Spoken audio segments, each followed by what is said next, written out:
All right, guys. Well, I don't want to hold us back from drinking and having fun. At this point, everyone else will just pop back in. But because we have a handful of newcomers, new people for the first time, I did want to go ahead and fully introduce myself. I haven't done that in a while because I don't like talking about myself, but that's okay. So my name is Gina Boucher. I am one half of Riviera Wine Group and WINECULT. My husband Aaron will be popping on shortly in another bubble. He's in our living room, I'm in the office. So WINECULT, we're actually right in the middle of a rebrand. We're launching a brand new website this weekend. And so we're officially going over from Riviera Wine Group to WINECULT. Couple years in the making, so we're really excited about that. But WINECULT is a boutique wine club and concierge service that delivers wine directly to your door. We focus on small, sustainably farmed wine brands and unique varieties to help our community expand their palate. And when COVID hit, we were doing all these live in-person events, and of course we couldn't do those anymore. So we pivoted over to these awesome virtual wine tastings with a number of different partners that we have. And luckily, right before COVID hit, it was right in the beginning of COVID, I connected with Mike Landucci. Raise your hand, Mike. He is the owner of Wine Weirdos. I'll explain that in a moment. But then he connected me to Allison Levine of Please the Palate. Raise your hand. And between the three of us, we have taken a number of you now on a tour around the world, and we're just getting started. We tonight are in New Zealand, and not next week, but the next class series in 2 weeks, that's going to be in South Africa. But in our previous class series with the three of us, we have taken you to Italy, Portugal, Australia, and Northern California. And we've got two more class series, 3-part class series that we're planning right now. And the next one is going to be in back to the old world. We're going to take you to Croatia, Slovenia, Armenia, and Georgia. And then after that, we're going to take you to South and Central America and tasting wines from Argentina, Chile, and Mexico. So clearly we are just itching to get on a plane in real life, but we can't do that yet. So we're doing it virtually and we're having fun.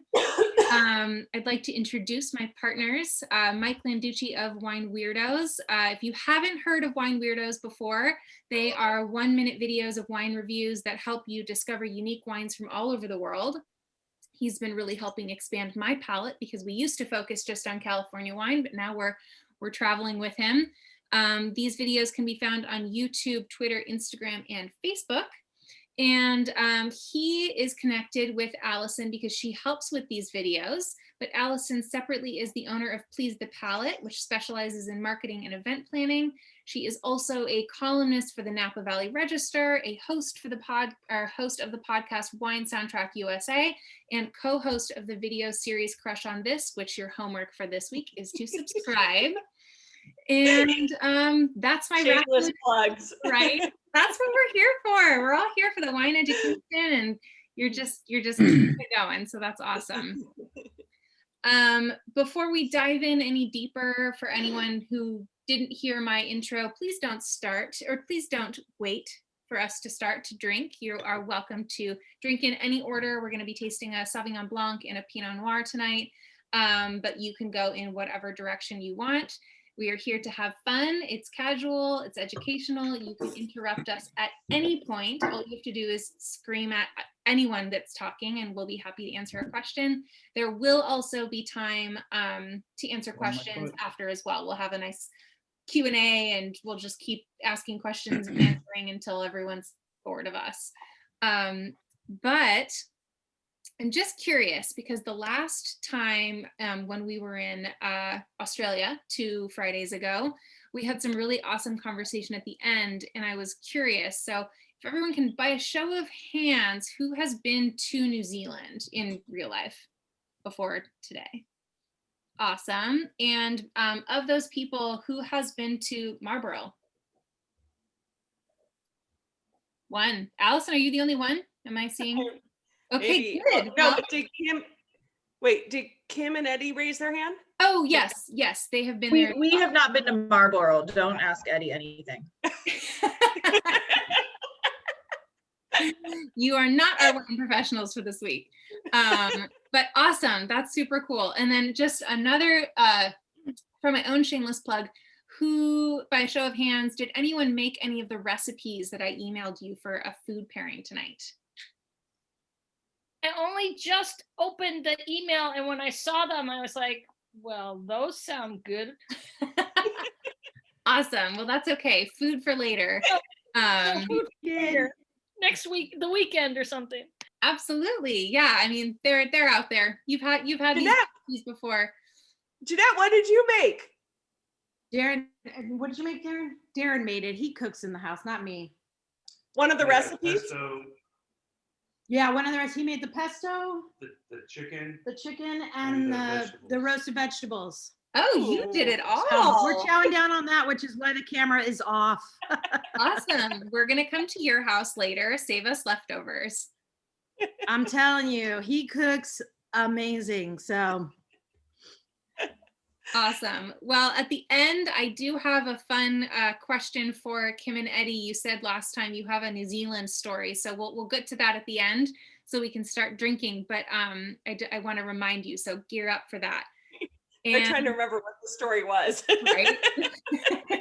2 bottles later, we'll figure it out. We'll all get there together. But yeah, so I think it's probably time to kick this baby off.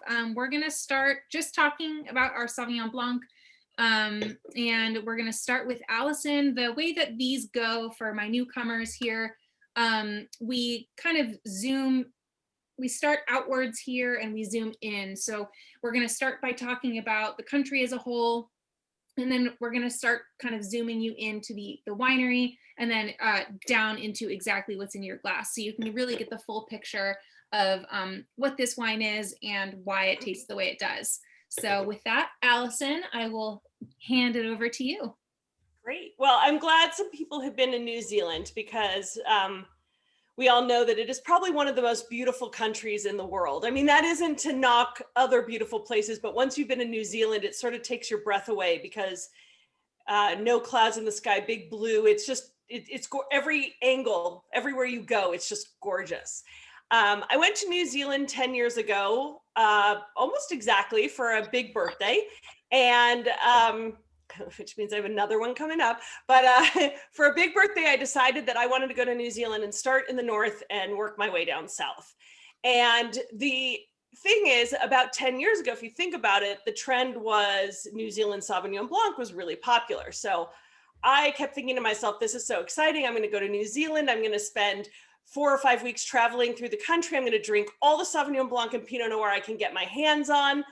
And I arrived in New Zealand and I started in the north. I went up to Wahiki Island, which is north of Auckland.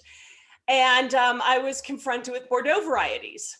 So I thought, okay, well, that's interesting. So I spent a couple days up there. I went to Auckland. I worked my way down to Hawke's Bay, more Bordeaux varieties. And I was really flustered because I was 1 week into New Zealand and I did not have any Sauvignon Blanc or Pinot Noir in my glass.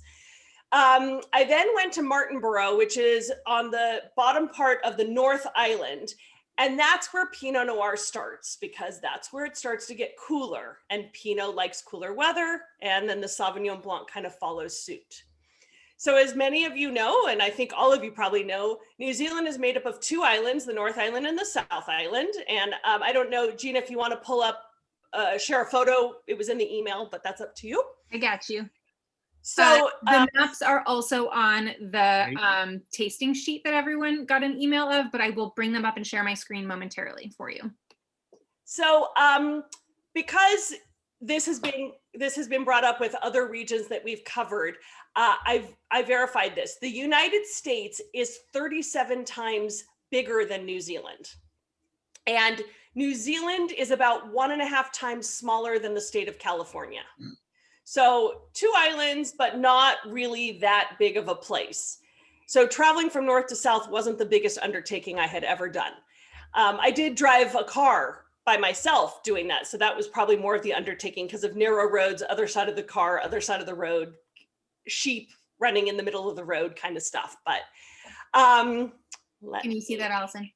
yeah, perfect. So as you can see, there's the North Island with the wine regions, and then the South Island as we get into. So the wine regions extend about 700 miles from the Northland to Central Otago, which is at the very, very bottom of that map.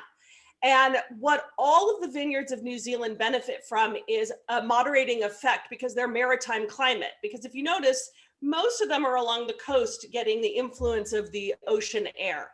So you have really no vineyard more than 80 miles away from the ocean. And then that also comes with really long sunshine hours and nights that are cooled by these sea breezes. Most of the wine regions are found on the eastern coastline of the North and South Islands. And what happens is they sit in the rain shadows of the mountains, which also protects them from extreme weathers. Each of these regions has their own unique soils and climatic conditions. And what happens is as you delve into them, you start to see the diversity that each subregion, will shine for a different place. So yes, it's not a big place. And yes, they make Pinot from Martinborough down to Central Otago, but you'll start to notice differences based on where they are and even within areas. So just to reiterate from the map, the primary wine regions on the North Island are Waiheke Island, Gisborne, Hawke's Bay, and Martinborough. And on the South Island, it's Nelson, Marlborough, Waipara, and then Central Otago. And if you look, Martinborough and Marlborough actually sit on the same level as each other in terms of where they sit on the, equator line. So very similar characteristics. And if you look down at the map at Canterbury or Waipara, that's actually where I went back the next year, a year after my first trip, and I worked harvest for 3 weeks at a winery in Waipara.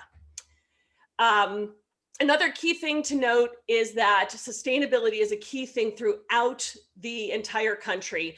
And Sustainable Wine Growing New Zealand is an organization that was established in 1997.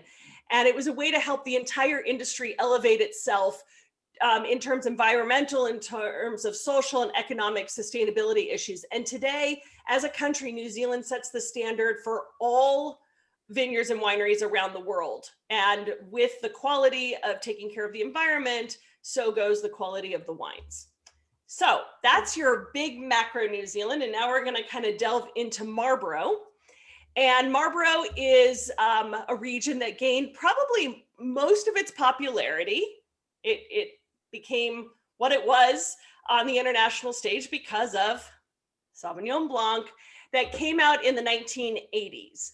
There are about 20,000 hectares of vines, which is about 2/3 of the national total of New Zealand is planted to Sauvignon Blanc. So that's another reason why we can't be too surprised that there's a lot of Sauvignon Blanc from New Zealand. And Marlborough is the largest region in New Zealand. It is also considered one of the most sunny and dry regions. And Mike and I were playing with our Maori names earlier. So I'm going to try and then I'm going to let him to see if he can do better. But the Maori name, which are the indigenous people of New Zealand, is Wairau. Is that right, Mike? Is that what we decided? He'll come back later. The Wairau Valley. Yes. Wairau Valley, yes. The Wairau Valley. And the Maori are known for saying Keputa Te Wairau, which is the place with the hole in the cloud. So you've got a region with really diverse soils, mesoclimates that reveal constantly new subregions. And it's within these subregions that Marlborough's future is. Marlborough also has probably the lowest rainfall of all of New Zealand, with the highest sunshine hours, big diurnal shifts, all of these things that help kind of the grapes ripen, evolve, and build the most flavor. I'm going to jump into Sauvignon Blanc in just a second and tell you about it, but just really quickly, there are 3 subregions in Marlborough. We can think of it as this big place, but if we really want to dive in, there are 3 major regions. There's the Southern Valleys, which wrap around the surrounding hills of the Waihopai Valleys.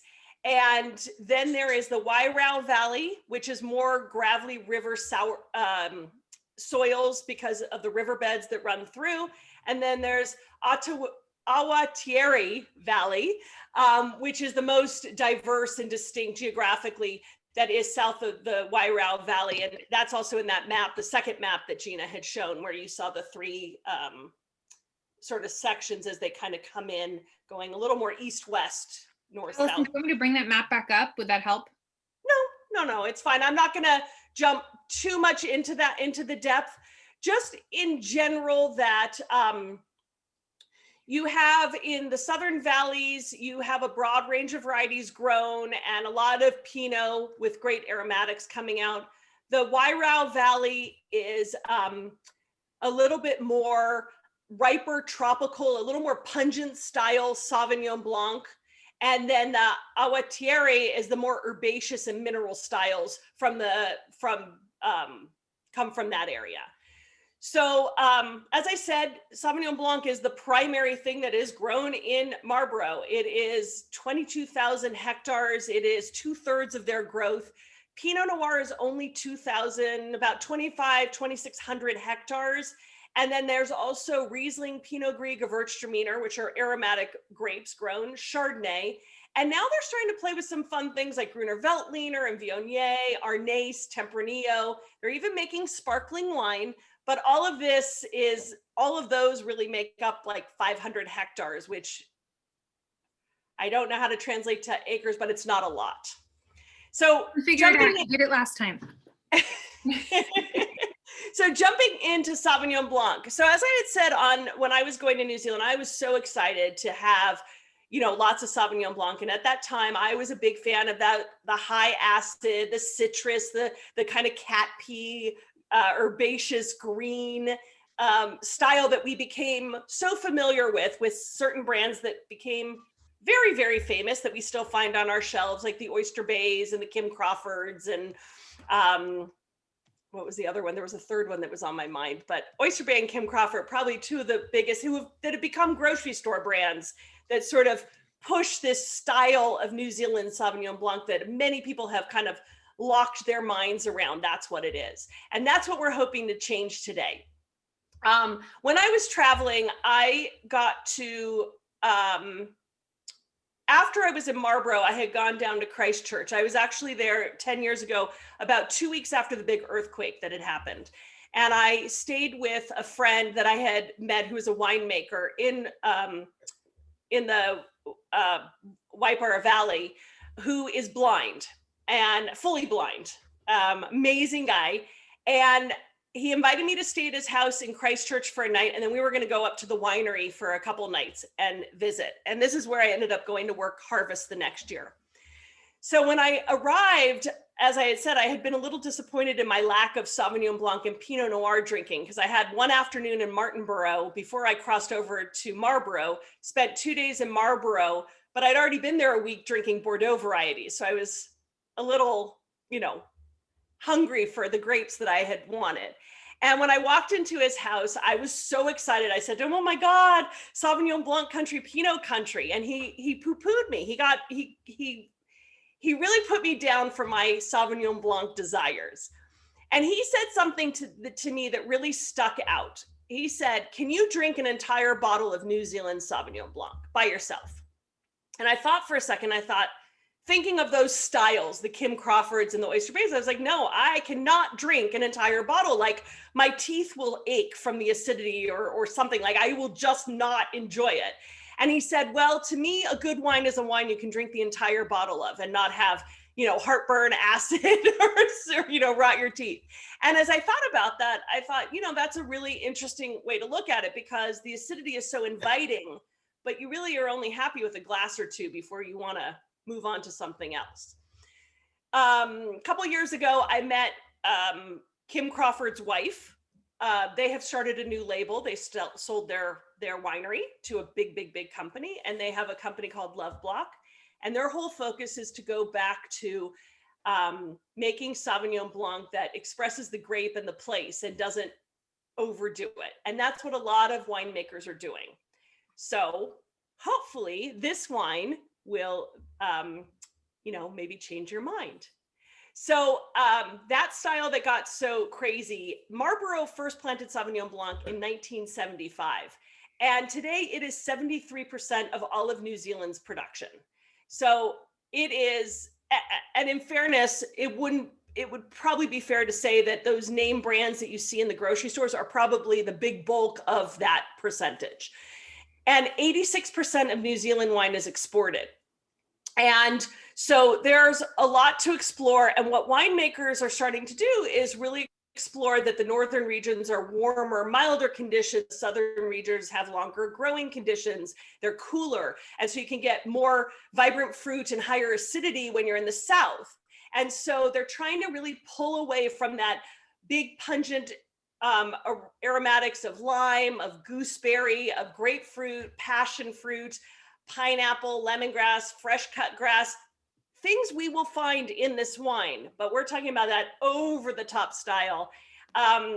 Green bell pepper, jalapeno, and sometimes cat pee, which, I don't know why we all know that, but the wife of Kim Crawford had described the style of wines to me as a wine on steroids, and she recognizes that put it on the international map, but they're really trying to get away from the epitome style. So now that we see more restraint, I think that it would be great if Mike could tell us a little bit about Spy Valley. All righty. Okay, so Spy Valley is owned and operated by the Johnson family. It's one of Marlborough's few remaining 100% Kiwi family-owned wine companies. The winery is just up the road from the Government Communications Security Bureau's satellite monitoring station. So that's why they have the name Spy Valley. It's next to a spy station. Brian and Jan Johnson established the first of their 380 acres of estate vineyards in 1993. And they were pioneering basically a new sub-region of Marlborough that had been considered too hard, too dry, and unfertile for wine.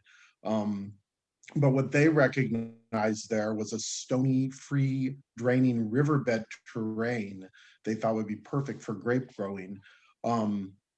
It's located, as Allison was mentioning, in one of New Zealand's sunniest, driest regions. The Maori referred to it, as she said, the Wairau Valley, the place with the hole in the cloud. So their cool and dry climate is due to their topography. It's bisected by the Wairau Valley and the Richmond Ranges. And the valley sees, as Allison was pointing out, less than 43 inches of rain annually. And it gets only 8 inches of rain through the October-May growing season, so very dry. As they became established, they were growing fruit for the first 7 years and selling them to other wine companies. And then in 2000, they had their first vintage under the Spy Valley label. And now they're one of New Zealand's most successful family-run wineries. And they export 8 different varietals to 35 countries. Their production is 150,000 cases a year, so pretty decent-sized winery.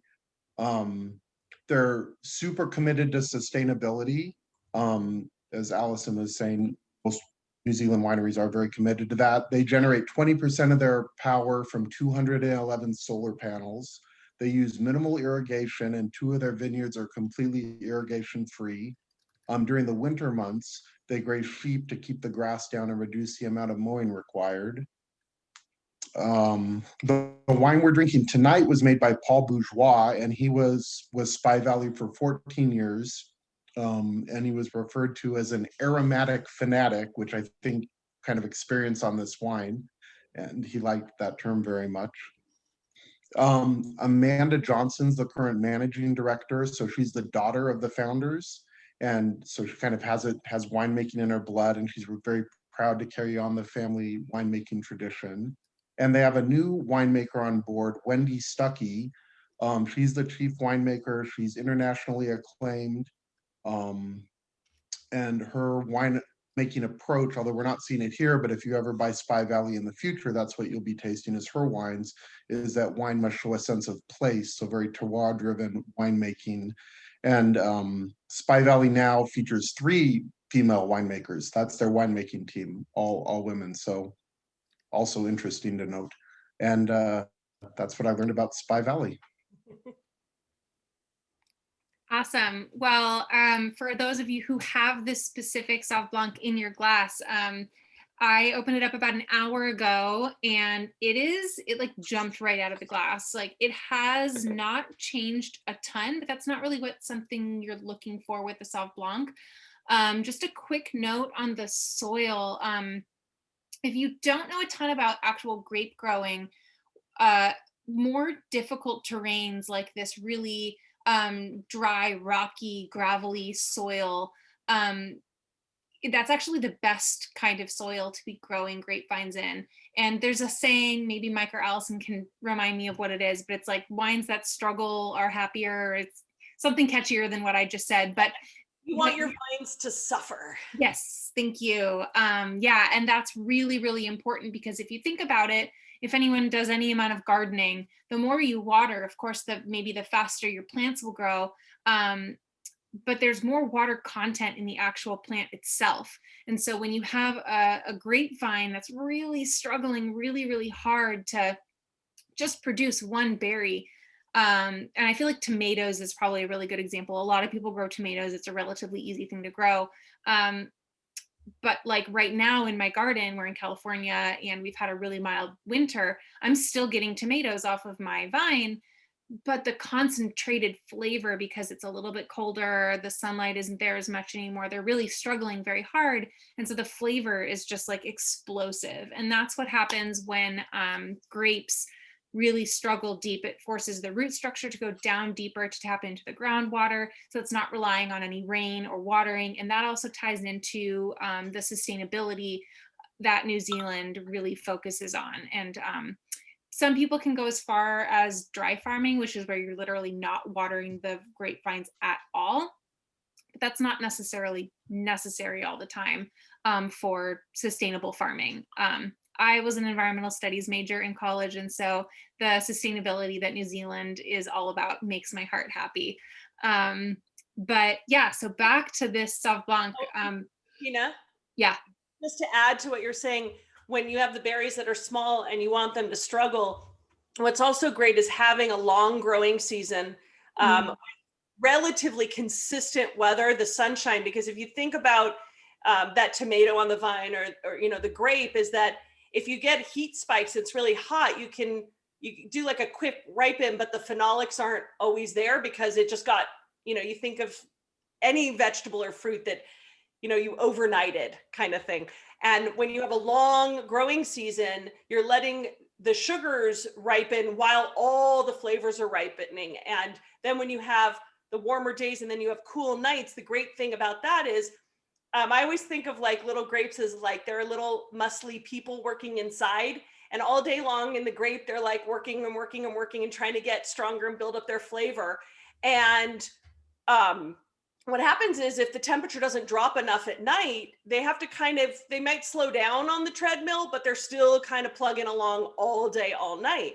Whereas with the diurnal shift that I had mentioned, the temperature drops enough, and it has to drop something like 40 or 50 degrees from the daytime high. Then all the grape can do is rest, and it saves the acidity in the grape because it's not having to waste it by maintaining itself throughout the night. So, you know, the little grapes get to sleep in Marlborough because they get a diurnal shift. So. And it's why like you don't see them growing grapes in Hawaii or something when it's like 75 in the day and then 65 at night. It's just there's no diurnal shift at all. So it's the opposite of that. It's when you have, and you see it in Central Coast. You know, feel like we keep going back to that, but you just see that same thing in you know, in the Santa Rita Hills where they have that kind of that influence of the coast that's coming in. And it's just quite cold at night, even when it's warm in the day, maybe in the 80s in the day, but it's still going to get into the 50s or even 40s at night. And so those diurnal shifts are another way that the grapes struggle. Yeah, and that is these regions that have these really intense diurnal shifts are really truly where you get some of the best, highest quality of wine, because the wines from regions that have those diurnal shifts are so well balanced. and just the flavors are so integrated with one another, and it really heightens the experience, and allows you to experience so much more from the flavors of that wine, as opposed to just like a kind of a very single direction wine that just has one flavor that you can't taste anything else or experience anything else on your palate. So Allison rattled off a number of different tasting notes that just in general come from this region. But I got so many of those on this specific Sauvignon Blanc. You've got right off the bat, you know, your citrus notes and like grapefruit. I get a lot of lemon, but more than just like the squeeze of a lemon. It's like you get a tiny little bit of that bitterness from like the lemon pith or the lemon rind. I get spice, like I get ginger, which is not something that I normally pick up, but it is there, at least on my palate. And just a side note, everyone tastes differently. This is what I'm saying is just what I'm experiencing. If you don't taste anything I'm tasting, that's fine. It's all your experience. But it is cool. Smelling what you're smelling, not Oh, tasting. you're right. Thank you. That's a fantastic point. Allison, wonderful point. What is it, like 90% of what you taste, you're actually smelling?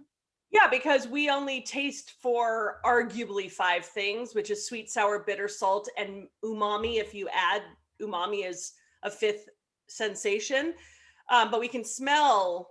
This is a muscle you got to exercise and smell a lot. So people who cook a lot and work with spices or bake, you know, you're going to have a real familiarity with that. And someone who you know works in nature and who's, if you hike a lot or you're out, you know, in nature, you're going to pick up a lot of other smells that are going to be familiar to you that somebody in an urban setting might not have. And yet, you know, we can keep practicing. So smell everything.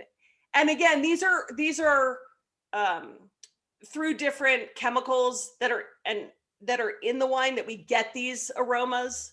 But Yeah. It's Aaron and I went on a hike last weekend, and it started raining when we were right when we reached the peak of our hike.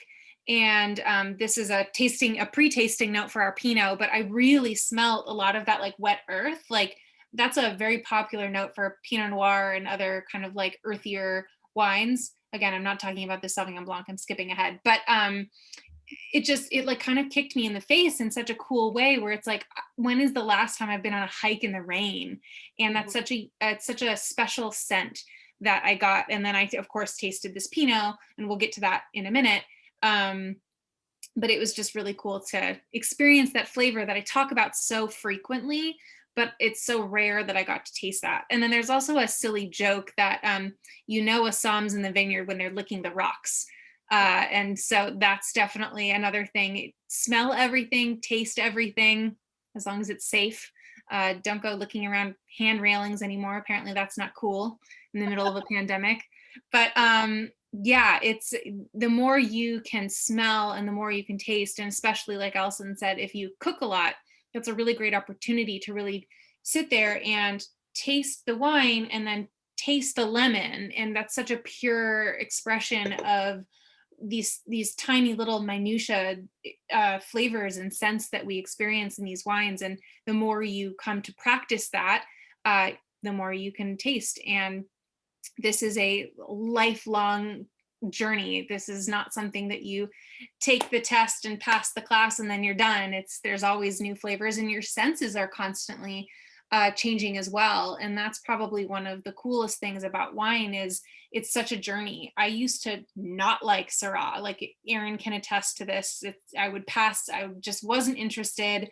And of course that changed. And now I love Syrah. We tasted a Shiraz, a fantastic Shiraz last class.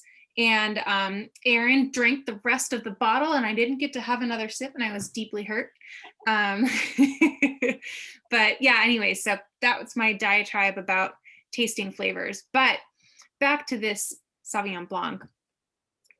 All those flavors aside, Sauvignon Blanc is such an easy wine to pair with food.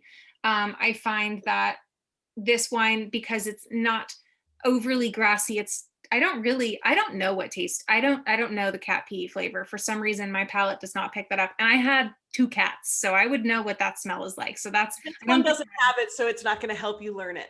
yeah, I know. And it's rare that I drink a Sauvignon Blanc that does have that flavor. So maybe I'm just not practiced enough in my cat pee, but I don't get that at all.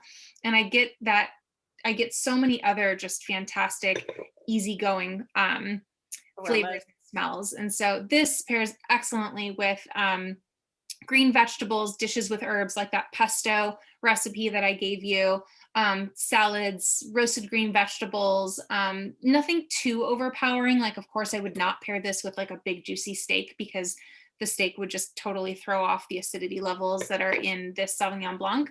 But anything light, goat cheese, oysters, Thai food, this would go really well with anything spicy.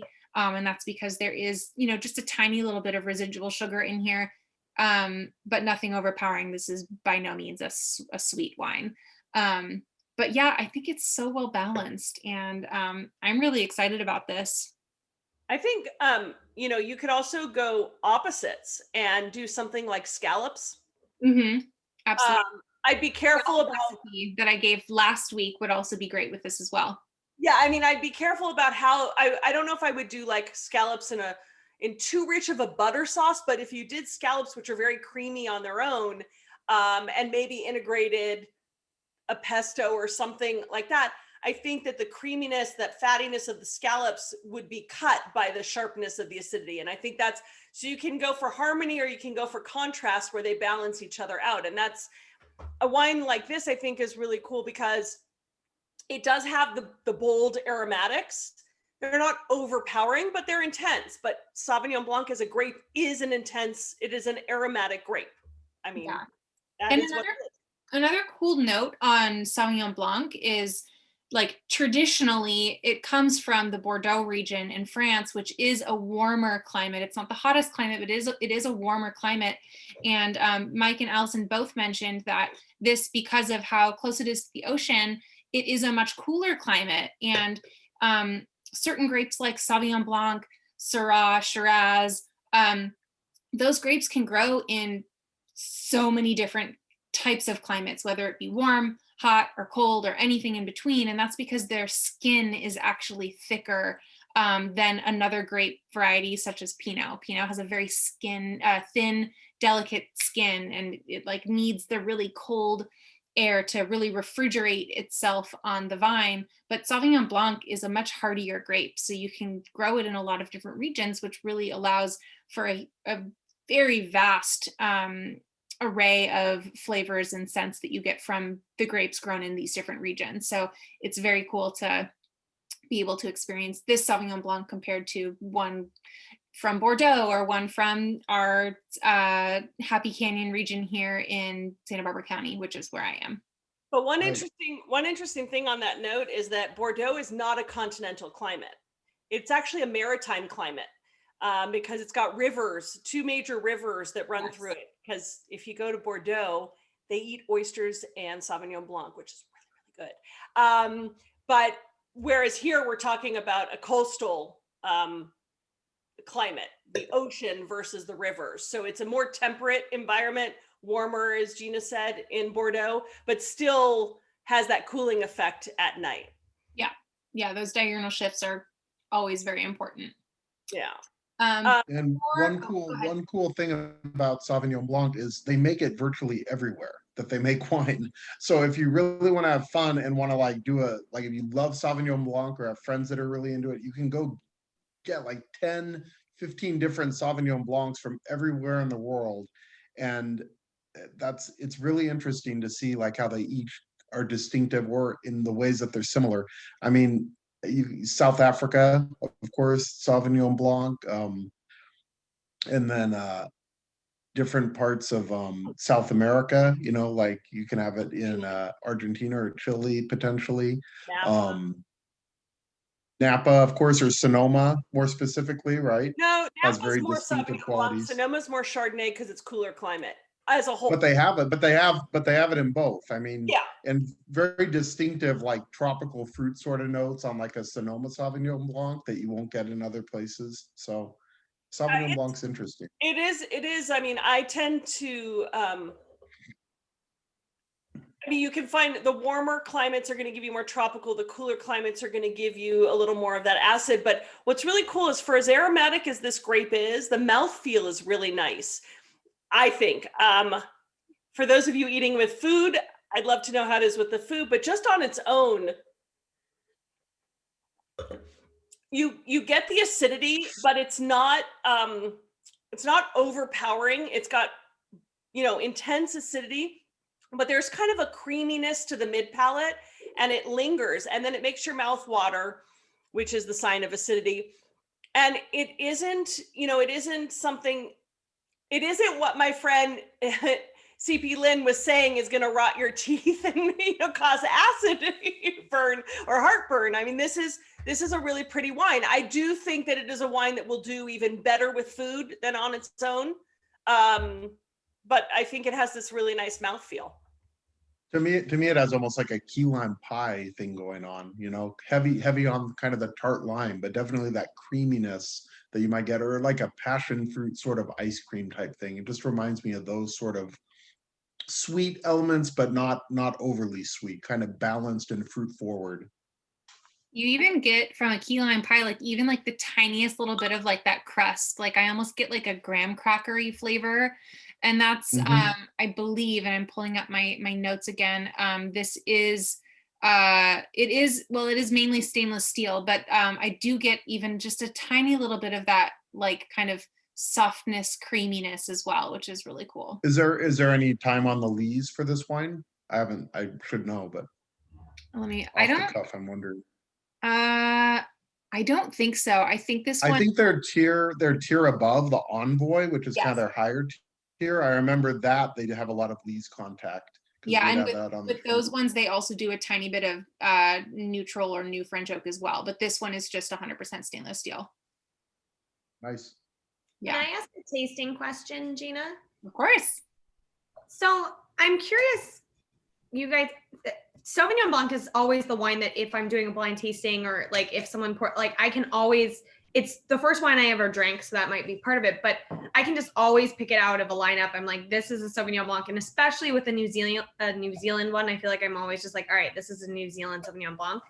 Is that the pyrazine typically that would be like, what is the smell that is like what is it that makes me know? Because they have different notes, right? Like depending, but I feel like I can just always tell that it's a Sauvignon.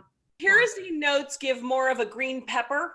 So if that is the smell that you get every time, or if that's to you what really denotes that you have a New Zealand Sauvignon Blanc, the pyrazines, those are kind of that green pepper, maybe throwing in a jalapeno. It's a kind of an underripe. It happens with Cabernet Franc and some Cabernets when they're picked too early or picked not at the ripeness. That's what the pyrazines are, which yes, the very quintessential New Zealand Sauvignon Blancs are just pyrazine bombs. Allison, can you just describe, like very basic, what is pyrazine for people who have not heard that term before? Oh God, this is the one part I have trouble with every time I'm studying. Or anyone else. Well, no, I just am going to misuse the words because I wasn't allowed to take chemistry in high school because I didn't do well in science. So, but pyrazines, there are different groups of, are they enzymes or I don't know the proper term for what they are, but they're different categories. They're like lysols and thiols, and there are a bunch of them, and depending on what they are, one will if you have those in the wine, it'll represent more floral or aromatics. One will represent more citrus aromatics. Pyrazines are those kind of underripe green pepper, and I think that's where the cat pee also comes in. It's that really underripe aromatic, which isn't to say you can't like it. It's just that's a characteristic. If you like that, then you like it. There's nothing, it's not a bad wine. There's nothing faulted in it. Well done. And anything else that you think is just like a totally distinctive like smell, like that would be the smell that you're picking out? Well, I think for me, why I would call this a New Zealand Sauvignon Blanc versus somewhere else is that New Zealand Sauvignon Blancs, even though this isn't over the top in some ways, it is far more aromatic than a Bordeaux white, a California Sauvignon Blanc, although you might get certain producers. I mean, Saint Superi does a lot of Sauvignon Blancs and they can be very aromatic, but this just kind of pushes the level of aromatics. And I can't think off the top of my head a region that I would say is consistently aromatic to this degree. This is one of those wines where you could just like forget to drink the wine and just stick your nose in the glass. Smell it. Does anyone have any more questions before we move on to the Pinot? Feel free to interrupt us at any point. Ready for Pinot? Time for Pinot. Okay, so Pinot Noir. I mean, we all know it. Pinot Noir has been making a name for itself in New Zealand over the last 10 years. It is the region most known for Pinot Noir is Central Otago, which is the very bottom. And that is sort of the way people think of Sauvignon Blanc and Marlborough going hand in hand. Pinot and Central Otago go hand in hand. But Pinot Noir is made throughout the South Island, and we are from the bottom of the North Island, as I said, Martinborough. So you can see them all. And a few years ago, a winemaker from Central Otago actually said that Marlborough was the region to look out for. So, you know, that's like someone in Burgundy saying that the Santa Rita Hills are a region to look out for, the Willamette Valley. It gives a lot of credence because Central Otago is sort of considered the epicenter of Pinot.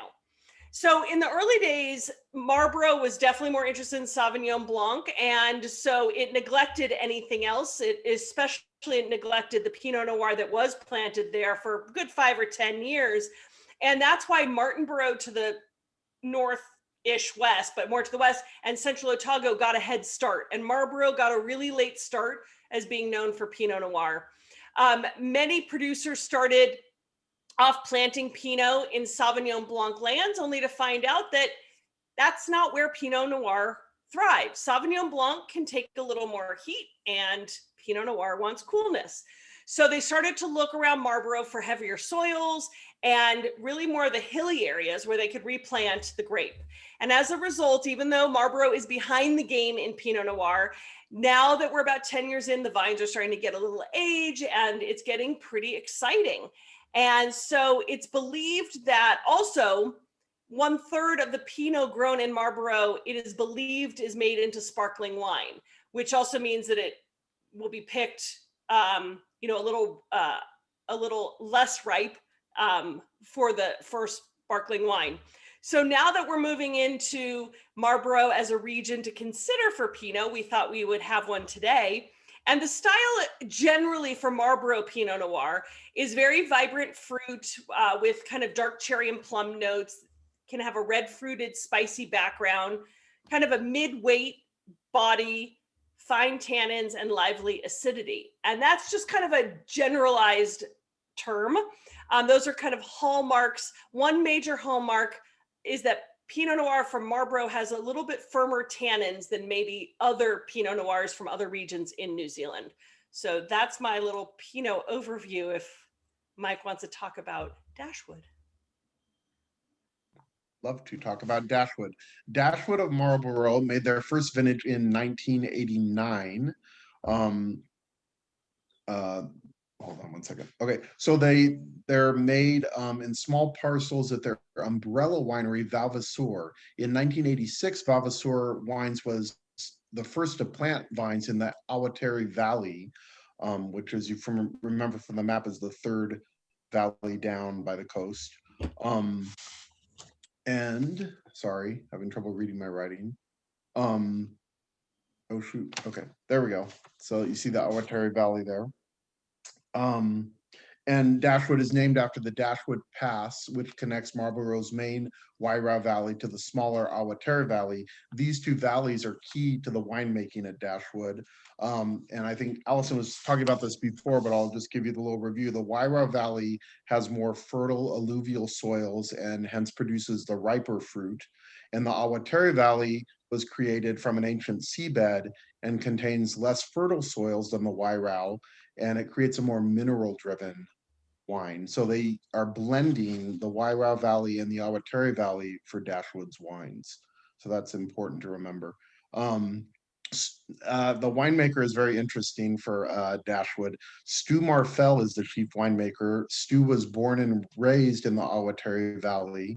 He's a graduate of Lincoln University in Canterbury with a bachelor's in viticulture and enology. And he became chief winemaker in 2007. He grew up on a 2,000-acre sheep farm just next door to the Vavasar vineyards. And when he was 9, his mom took him to help pick harvest. He said that he found picking grapes, quote, so much more exciting than sheep farming. With wine, Marfell found that he could combine his two passions, his love of farming and his affinity for science. And today he makes Sauvignon Blanc from grapes that he helped plant as a teenager. Kind of fascinating. And I sent along to Gina a link which will provide you to this amazing website, Please the Palate, which is where I sourced some of that information from. Who owns that? Just some crazy lady. Anyways, the cool thing is this winemaker is, lived in that region forever and just grew up around that culture and moved from sheep farming to making wine. And so it's kind of, I think in this wine, you're really tasting kind of his experience, which is cool. So similar to Spy Valley, at Dashwood, they strive to minimize or eliminate any activities that are wasteful or harmful to the environment. And Allison was mentioning before, the Sustainable Wine Growing New Zealand Association was established in '97 to help the industry elevate their performance in sustainability issues. And all estate vineyards used in Dashwood wines are certified by the SWNZ. So that's, again, a really important thread in New Zealand winemaking. Final sort of fun fact is the floral symbol on the wine label is the Poatakawa, a Maori word meaning drenched with mist. It's an evergreen tree known as the unofficial New Zealand Christmas tree due to its bright red blooms that emerge every December. And that's Dashwood. Awesome. I have a question for either of you, if either of you know this answer. So I'm going to call out the on the back of the label on both of the wines, there's this New Zealand Sustainable Wine Growing logo. And of course, that is specifically talking about the sustainability certification that both of these vineyards have strived for. Do either of you know the specific requirements to be part of that certificate or to be certified by that organization? I can look it up, but I know it's something like 70 or 80%, if not more, wineries in New Zealand are members. I mean, it is probably even higher. If you look on Spy Valley's website, they have, you kind of have to dig a little bit, but they have kind of this sort of grid of 7 different ways in which they're sustainable, and that they qualify for being certified. And it's interesting, there's tons of information about what they do. I had mentioned a few of them, for instance, the solar panels and the sheep in the vineyard, but there were several other things as well. There was one, I think, relating to sort of recycling glass, and they grind it down and they use it in the vineyard to help reflect sun up, which is really interesting. And another one was, I think, I don't remember if this was Spy Valley or Dashwood, but they use sugarcane to make the labels because it biodegrades, and was something interesting about that. So that's super cool. I will link for anyone who hasn't been part of this series before. I always send a follow-up email with any fun little extra tidbits that we've talked about in this class. So I will do a little bit of research for you guys. And if anyone's curious, if anyone cares as much as I do about the sustainability, I will make sure that I'll figure out what is required in this certification process. If anyone in California is aware of our certifications here, I'm assuming it's something similar to the SIP certification, which stands for Sustainable in Practice. And of course, every certification process has their different standards. But there are also a lot of people who follow those guidelines throughout the world, whatever those certification guidelines are, that aren't necessarily certified, but are following those farming practices. And that we could go on a whole journey about that, but that just ties into how inexpensive or affordable their certification process is. Some are really supportive of sustainable farming and want everyone who is doing those farming practices to be able to be certified. And some organizations are a little bit more profit driven, which of course makes it harder for the smaller, more like mom and pop boutique wineries to be able to participate in a certification like that. But that's my own diatribe on sustainability. But yeah, so this Pinot, I got really excited about when I first opened it. It's really nice and light in color. I mean, can't really tell compared to when I'm in front of my computer, but really nice and light. Allison and Mike both mentioned how like the wines from this region, the Pinots from this region are super bright and juicy, and you totally nailed it on the head, or hit the nail on the head. I do get lots of red fruit. The tasting notes from the website for this wine say more black fruit, but I personally got a lot more vibrancy coming from the wine, so I would say red fruit. That's just me though. And definitely also get a lot of spice notes on it too, which is really cool. So like black tea, Asian spices, just a really big blend of that spice. This is aged in, I think it's 10 or 15% new French oak, and the rest is neutral French oak, which really adds to that spice note and that level of complexity. There is also a tiny little bit of vanilla that I get from that as well. But mostly I'm experiencing just this like the most amazing mouthfeel on this wine. There is that acid there, which of course makes my mouth water right back here. But then you also get a really nice kind of soft coating. You get those soft, silky tannins. And while there may be more tannins in this Pinot than a Pinot coming from another region, they're really well integrated and make for a really fantastic drinking experience. This would, of course, be fantastic with food as well. But I think this is one of the few wines that I would say I'm just happy to drink it by itself. But if you are going to pair it with food, definitely that roasted chicken recipe that I included in the email. I have never thought to like steep chicken in tea spices, but this one really nailed it. I want to make this recipe really bad. So I'm really excited about that. All those like star anise, cinnamon, clove, you really do get a nice kind of smattering of those spices in this Pinot. So I'm excited about that. And then of course, anything mushroom, anything truffle. I'm super hungry at this point, and different like meat heavy stews like beef bourguignon. Yeah, I am very excited about this Pinot. Nothing. I mean, Pinot in general makes some of us very happy regularly, but. And going off of something that Melanie said earlier, how she was saying that Sauvignon Blanc is her, like, I can pick it up anywhere. Pinot, that is me for Pinot. I managed wine tasting rooms in Santa Barbara for the last 7 years. And the first, like, 4 of those 7 years was specifically with Pinot Noir and Chardonnay. Of course, California Pinot Noir, not New Zealand Pinot Noir, but Pinot is just so specific on my palate that I could pick it up anywhere. And while it is more of a more like daily, not daily drinker, that's not what I'm trying to say. It's very common. You can find Pinot anywhere because it's one of those noble grapes. It grows well in many places. It produces some of the best wine across the world. And yeah, so it's very distinct for me. I'm very excited about it. I've got a couple of comments over here. Darren says in the chat, I'm actually a professor of food policy and have written on sustainability and authenticity labels, certifications, etc. Awesome. In my book on food safety technology, I have a chapter contributed by a former student of mine who works in the wine industry in California on how wines verify and validate certifications. That's amazing.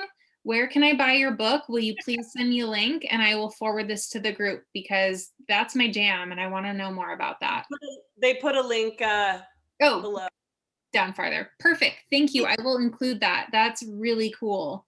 Yeah, that is a whole, like we could do an entire seminar on sustainability and the certifications and everything around that, from organic to biodynamic to all of the different certifications that exist in each country. There's different rules all over the place. It would be really cool if we could just, like, as a globe, get together and be like, here are the things that you need to be in order to be considered sustainable. But I know that's never going to happen. That's my dream world. There's a lot of Pinot in that world too. Any comments? Hello, can you hear me? Yeah, we can hear you, Darren. Hello. So yeah, in a strange world, I literally lecture on global policies and everything, United Nations Sustainable Development Goals, food authenticity, food fraud, defense, security, sustainability, all those issues there. And it's kind of interesting listening in on these conversations this week and 2 weeks ago, because there's like this weird kind of Venn diagram, overlap with what I do in the academic world. But I'd be more than happy to connect with you guys if you wanted to, some week in the future, kind of engage in that overlap. Yeah, definitely. I know there are a ton of people that there's just so many questions surrounding that topic, why it's important, who's in charge, who's following what. It has not been organized well. And I know that some countries are better than others, but it would be really cool to do a deep dive on what is sustainable, what's past sustainable, meaning like what's even better than sustainable farming. That would be a really cool, I would love to chat with you about that. And maybe. Yeah, we could even talk about all the weird kind of things you don't think about, like blockchain, and how there are wine labels that use invisible embedded QR codes printed into them, so you can literally scan and validate the authenticity of it, based on whatever claims are on the label. And anyway, it gets a little kind of spy tech kind of stuff if you get into that for wines. But if that's your jam, I can bring the peanut butter and we can make something of this. Amazing. I'm into it. Random poll, just out of curiosity, who would be interested in doing a sustainably focused wine drinking class? All right, cool. We'll talk. Also, sustainable spycraft wine, like wine. Yeah. Yeah. Yes, we all. A requirement will be that we all have to wear like spy shades.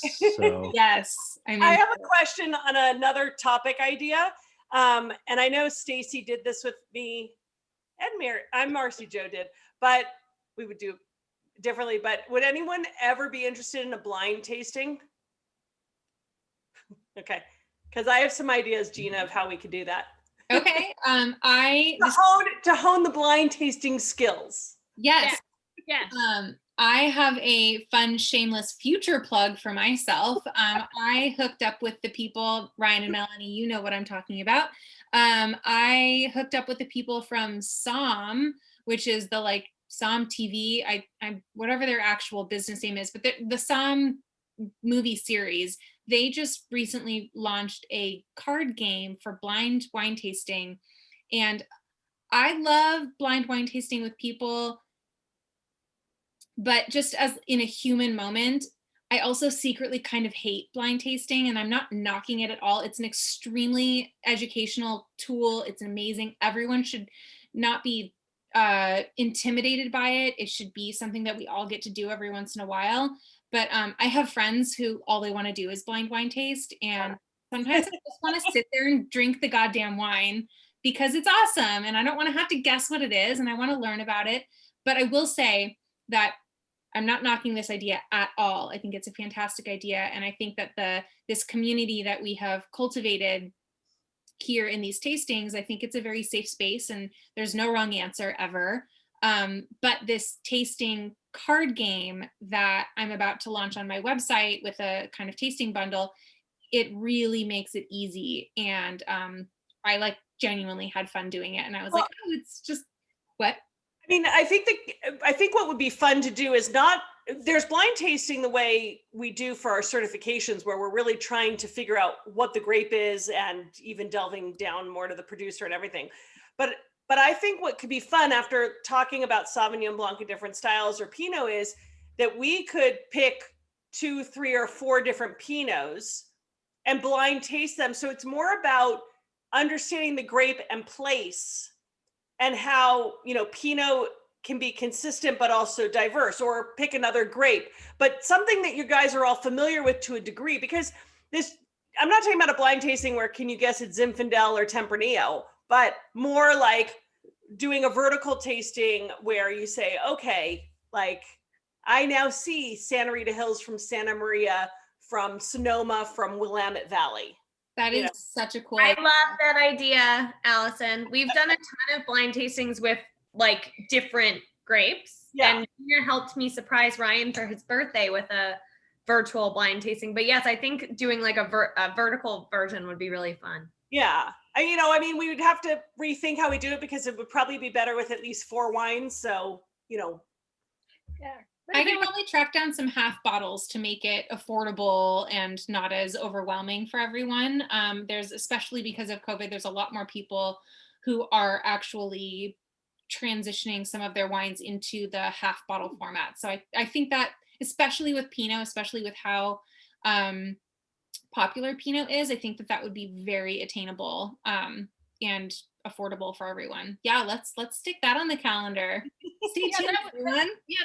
half for someone who's, the dogs don't drink, and so when we did that blind tasting that Allison's talking about, I only opened 1 bottle because I didn't want to open them all, and I thought, well, I'll open 1 bottle, and the bottle I opened, it wasn't very basically it was horrible. and Allison, I was afraid to open any of the other ones. I was really turned off. The other was better. The first one had a lot of it had volatility. It was like nail polish. It was terrible. I opened the second bottle. I was like, so I haven't opened the other 2 yet, but I was like, oh, okay. And then when you sent about the other one, I'm doing some other thing on Wednesday nights, so I can't do it for a while. But I was like, well, Allison's picking the wine. It should be okay. That was an anomaly of a tasting. I do with someone a monthly a bundle with one winery, and then we do a tasting with the winemaker. So these are wines that are not in the circle of right. sales. These Yeah, are it was completely like I didn't even save it to cook with. No. It was that. Yeah, no. That was not how I would do a blind tasting. Allison and Gina are picking the wines. I'm good with it. We're on it. We got our homework. It's that was an anomaly, and it's still a good exposure. But again, as consumers, the point of blind tasting is not to test how much you know. Blind tasting is a super humbling experience for even the most certified professionals there are. But what it really gets you to do is start to look at wine in maybe a different way of just how it smells and how it tastes, and make you think of it in a different way, so that when you're going out to get other wines, you're starting to process it more than like, oh, that was good, I liked it. And you don't have a vocabulary. So it kind of teaches you a way to taste wine, to be able to put a vocabulary to wine, so that you can go to a wine store or a restaurant you've been able to go through this typical process that a lot of other people do for sport. I will back up what I said earlier and just fully agree with Allison. It is such a valuable tool, and I have really enjoyed doing a lot of the blind tastings. I always learn something new. There is nothing wrong with blind wine tastings. I'm just stubborn sometimes. And I was in the process of saying how excited I was about the game that I discovered, because it did make blind wine tasting, which sometimes I find inaccessible occasionally with a certain crowd. Not this crowd, we'd be a good crowd. But this just made it so easy and simple. And I think that barrier to entry is there with blind wine tasting. A lot of people are intimidated, and a lot of people are scared of being wrong. And that's just not how wine is in general. Wine, you're never wrong, like if you think this is a cab, that's cool. Let's talk about why it's not a cab, and we can learn something together from there. The key, and that's a really important thing, is the key is, if you think back to high school, when you had to solve a big math problem, and what was sometimes more important is how the work you did to get to your answer. If you could back up why 1 + 1 is 2, and you can back up why you said it's 3, then one can say, okay, I see your point. But if you say 1 + 1 is 5 and you can't explain how you got to that, you go, oh, well, it's red wine, it must be Cabernet. That's not how it is. So you can go through a process to understand some general ways to be able to make educated guesses along the way. And then at the end, like to this point, in a blind tasting, you would start with this and you'd say, okay, it's probably a young wine. It's clear, it's clean, super aromatic, and you immediately go to Riesling, Sauvignon Blanc, and a bunch of aromatic grapes. It's not going to be, well, you don't know for sure, but it's unlikely going to be Chardonnay or Roussanne or something.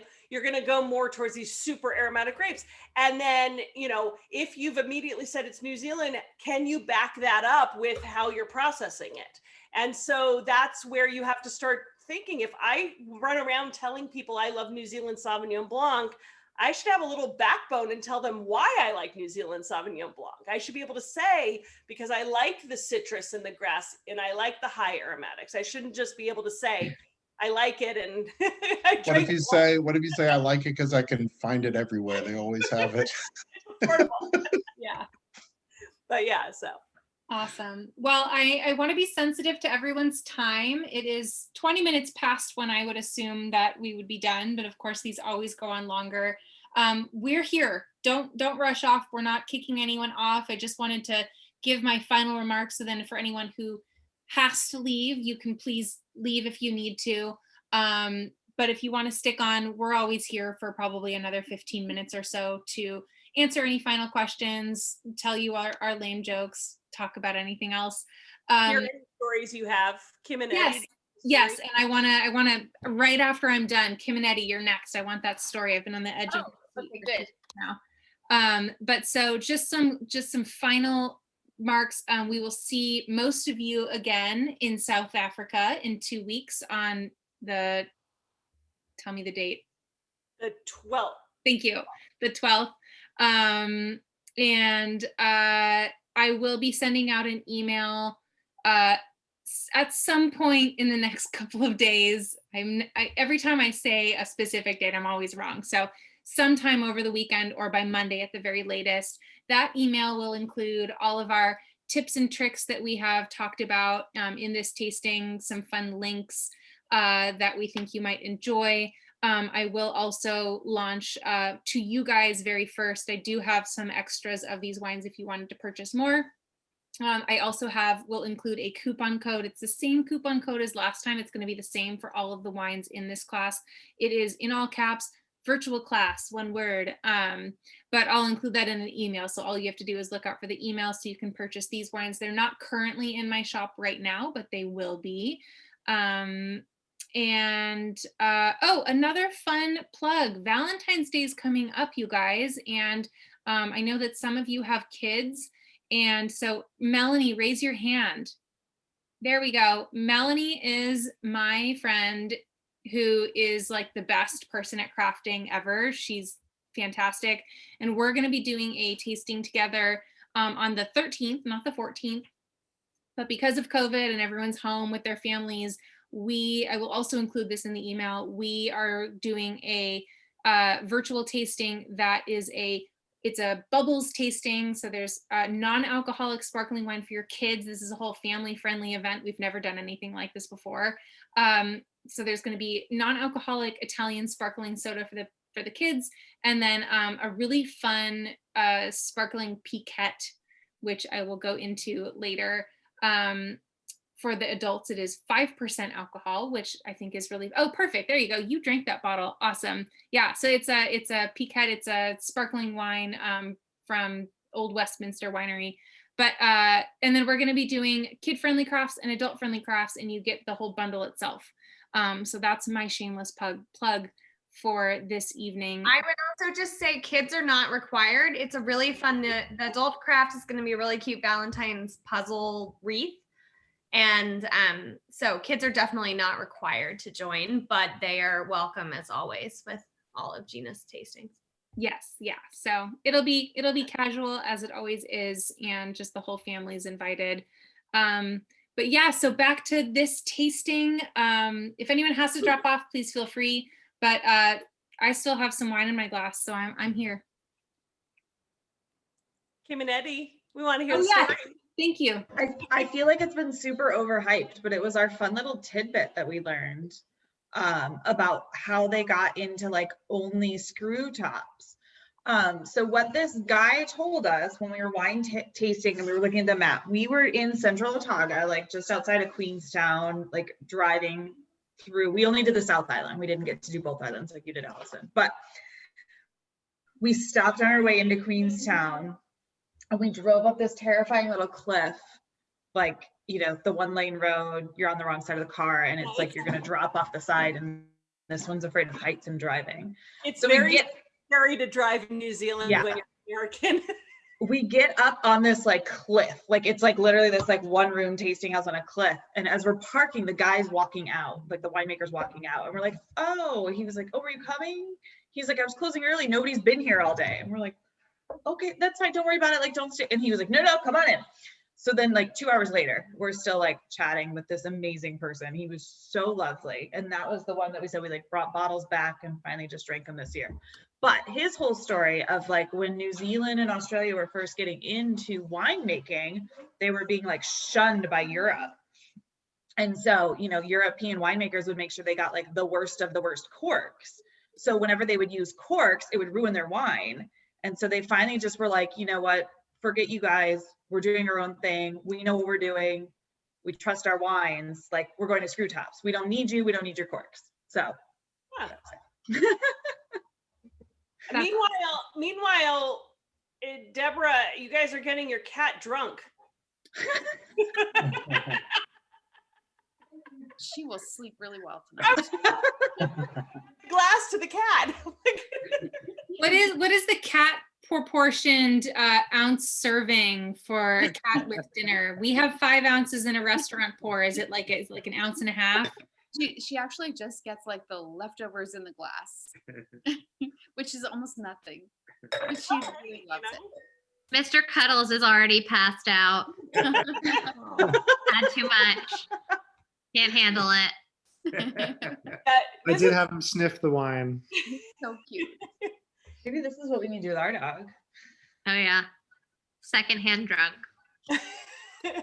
So if we're saying wine things, we have a good story. Our child is actually at her grandparents' house for the first time in like 3 months. So that is lovely. But this week, Ryan was on a conference call, and we both work from home right now because of COVID, and our daughter is home with us because of COVID.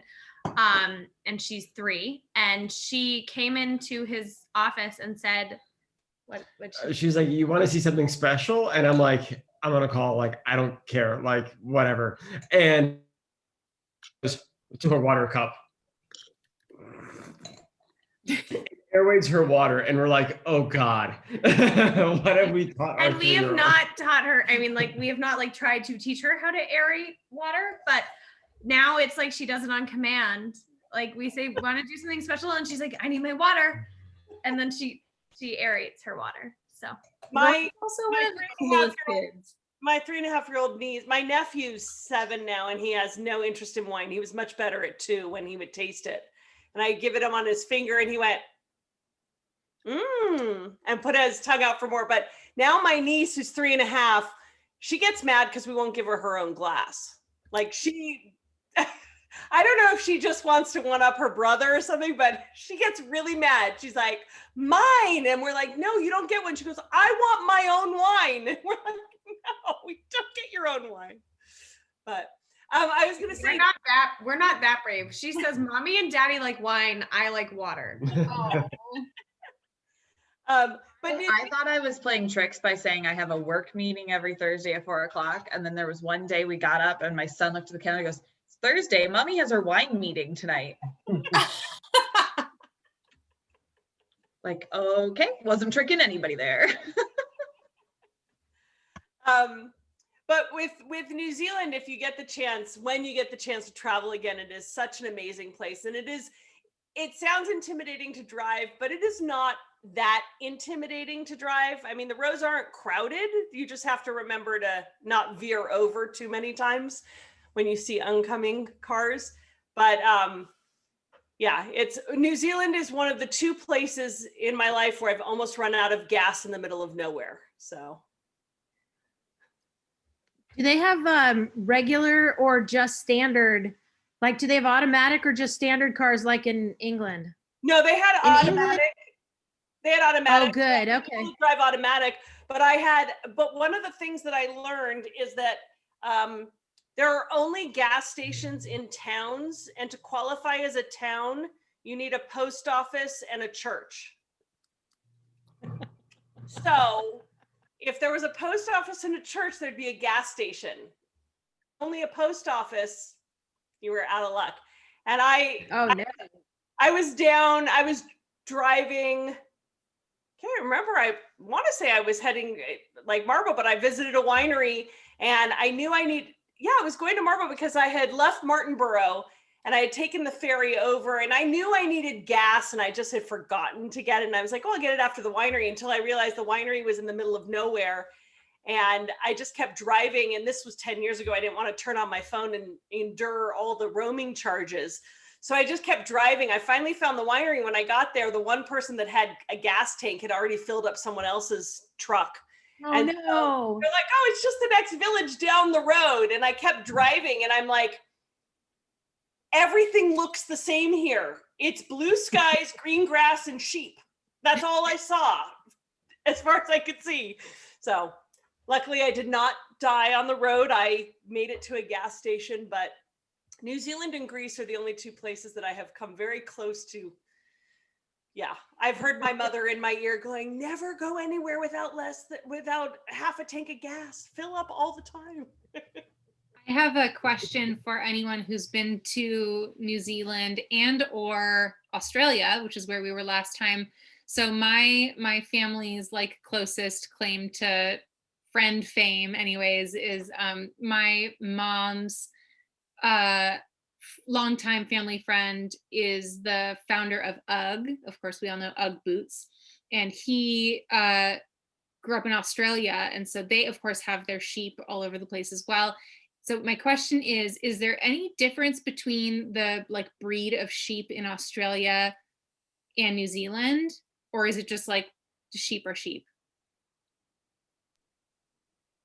I don't know about breeds, but I will say that you see far more sheep in New Zealand. They have lots of sheep in New Zealand. Lots and lots of sheep. We actually stayed, during our honeymoon, we stayed on a sheep farm. That's not a joke. Anyway. That was so cool.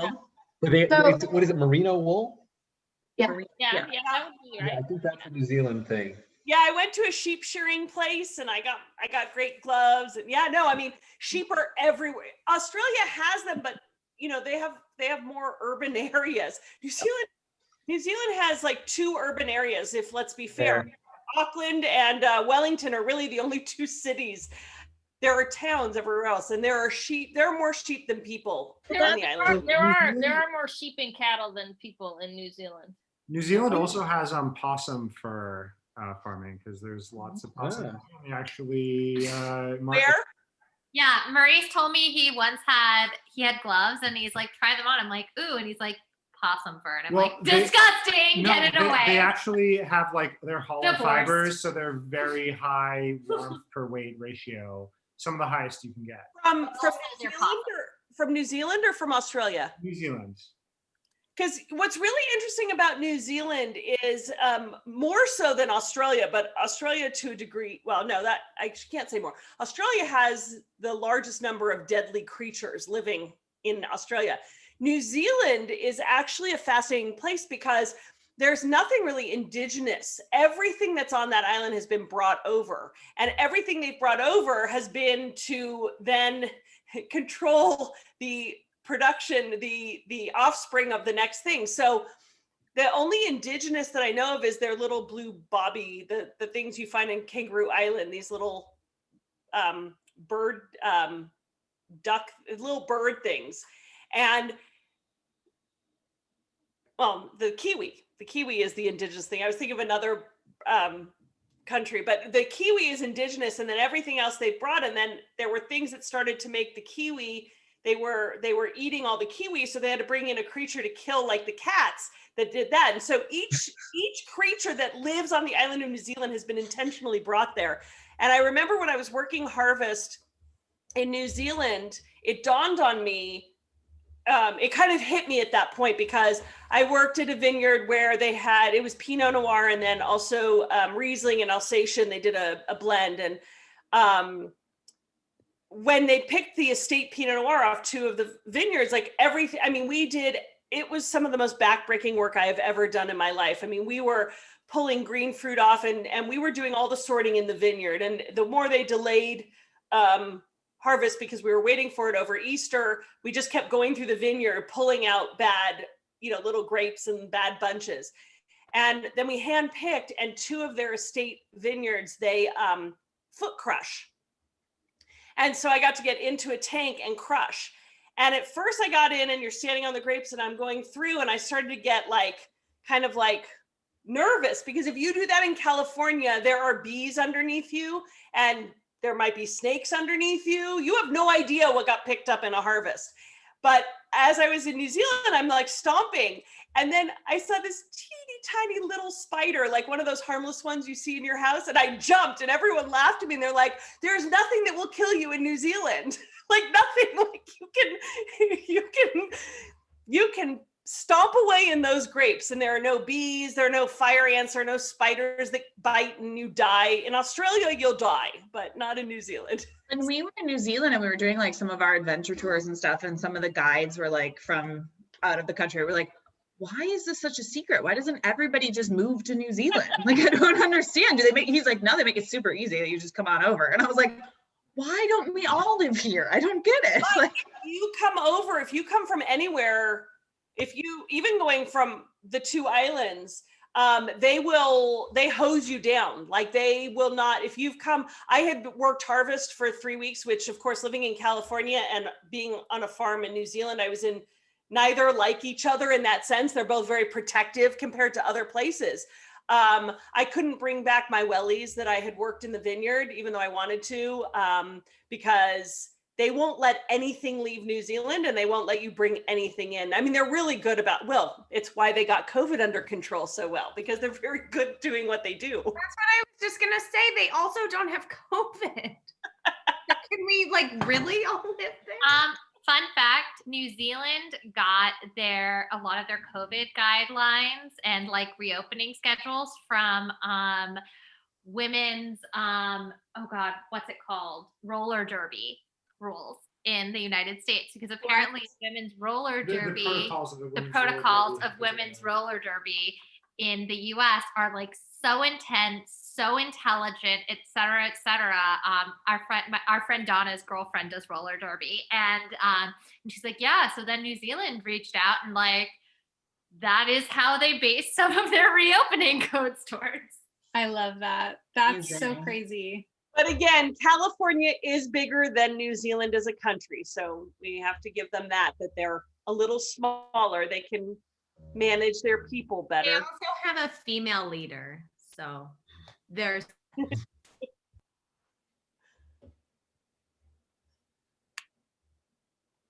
Anyone else? Anything else? Funny stories? Laura, what are you knitting or crocheting? I'm knitting. Actually, it is merino wool, and I am making a sweater. Amazing. This has become my quarantine hobby, and it has taken a life of its own. And at first I was like, oh, things will be so much cheaper if I can just make them. And then I'm like, ha ha ha. It's much more expensive, but also fulfilling.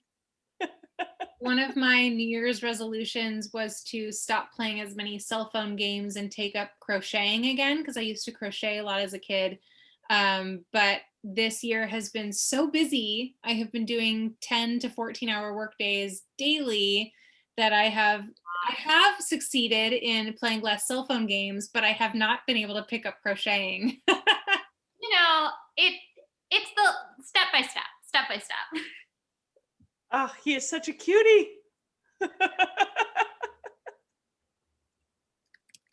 She's wild. Oh, how old is she? In about 1.5 years. I can jump in. Yeah, you guys know Kim and That's Eddie, 18 Ryan months. and Mel. He's like, I'm gonna jump in. So helpful with that. Computer though, so she will exit out of this. Oh, it's okay. Well, it's really only a matter of a couple months. Bye, Jeanette. Bye, Darren. Thank you. It's only a matter of time before, like, she's like, move over, Mom and Dad. I know how to work the computer. Yep. You start typing. When do you start giving your children wine? Is that at like 2, 2.5? You just put a little on their tongue. You don't need any wine. You have plenty of energy and attitude. I'm sleepy. Oh. Come on. All right, guys. Well, again, just before everyone else pops off, thank you guys so much. We're so excited to see you next time in South Africa. Everyone will get an email. If this is your first time joining us and you're curious about joining us next time, I will link to you how you can join us next time as well. And I will also give you a sneak preview on our future tasting seminars, which is, again, the old world with those 3, potentially 4 countries, and Central and South America as well. And it sounds like we've got a blind tasting in the works now and a sustainability tasting as well. So lots of fun themes coming up. And we love you guys. This has just been such a fun time getting to know everyone. I want stories next time. If anyone has been to South Africa, come prepared with a South African story. Aaron, my husband, you have been to South Africa. I anticipate much stories from you. You're my silent partner on these tastings, but in real life, he talks a lot. So we'll hear from him. And I'm happy to share vouch for that. stories. Yeah. They won't be about wine, they're going to be about Jack Daniels. So as long as this all is stories are welcome. I know. I've been to South Africa, but not for wine. Pre-wine life. Well, South Africa is a very interesting place. So we will open it up past the world of wine. And also think about this and tell friends if it's not too late to sign up, because South Africa needs our support. They have been blocked from sending any wine here. Their exports are down because of COVID. Yes, they have a new strain and an outbreak, but this is the second time that their imports have been stopped, and it's really hurting the industry. So we're happy to support South Africa and support with these 2 wines that we have, and tell other people, because just like our California industries needed help with fires, all these industries need lots of support. The small brands need the support of people. Yeah, absolutely. Well, have a wonderful Friday, everyone, wherever you are in this crazy world. Thank you so much. We'll see you in 2 weeks. See you guys later. Cheers. Thank you. Bye. Thank you. Bye, guys. Bye, Stacey. I hope you didn't drown. You got a little wine. Oh, yes. No, I've had wine. Yeah. Just now multitasking with this. Here. Now we got him a little.